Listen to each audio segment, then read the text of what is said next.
Friends, ఏదో ఒక reason వల్ల మనుషులు మార్స్లో జీవించాల్సి వస్తే అక్కడ పరిస్థితి ఎలా ఉంటుందో తెలుసా? ఫస్ట్లీ, మార్స్ ఒక రెడ్ డెజర్టెడ్ ప్లానెట్. అక్కడ గ్రావిటీ ఎర్త్ తో పోల్చుకుంటే 1/3 మాత్రమే ఉంటుంది. ఒక్క రోజులో 24.6 అవర్స్ ఉంటాయి, అంటే ఆల్మోస్ట్ ఎర్త్ లాగానే. అక్కడ యావరేజ్ టెంపరేచర్ -75 డిగ్రీస్ ఉంటుంది. అక్కడ అట్మాస్ఫియర్ లో ఆక్సిజన్ ఉండదు, వాటర్ కూడా ఉండదు. మార్స్ యొక్క అట్మాస్ఫియర్ చాలా థిన్ గా ఉంటుంది, సో అక్కడ యూవీ రేడియేషన్ కూడా ఎక్కువగా ఉంటుంది. అక్కడ బ్రతకాలి అంటే సర్ఫేస్ మీద ఇలా డోమ్ లాంటి స్ట్రక్చర్స్ నిర్మించుకోవాలి, లేకపోతే అంతకన్నా safer option underground bunkers నిర్మించుకోవాలి.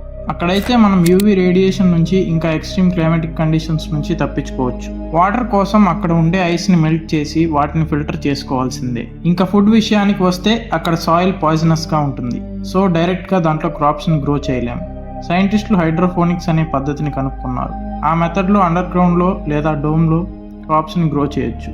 Friends, మార్స్లో జీవించడం ఛాలెంజింగే, కానీ ఇంపాసిబుల్ కాదు అని సైంటిస్టులు నమ్ముతున్నారు. ఎలాన్ మస్క్ కంపెనీ అయిన స్పేస్ ఎక్స్ 2030 కల్లా మనుషుల్ని మార్స్ మీదకి పంపించి అక్కడ కాలనీస్ని ఏర్పాటు చేయాలని ప్లాన్ చేస్తుంది. ఈ మిషన్ పేరు స్టార్షిప్.